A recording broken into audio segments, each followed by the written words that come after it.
बातमी आहे संजय राऊत यांनी केलेल्या वक्तव्यासंदर्भात। अमित शहा स्वतः मातोश्रीवर आले होते। मिंद्यांच्या डोक्यावर परिणाम झालाय। मोदी शहांसोबत राहून त्यांना खोटं बोलायची सवय लागली असं म्हणत संजय राऊत यांनी शिंदेंवर हल्लाबोल केलाय।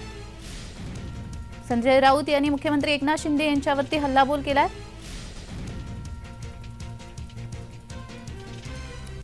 डोक्यावर परिणाम झालेले सगळ्यांच्या आणि त्याच्यामुळे अशा प्रकारची बेताल व्यक्त होते।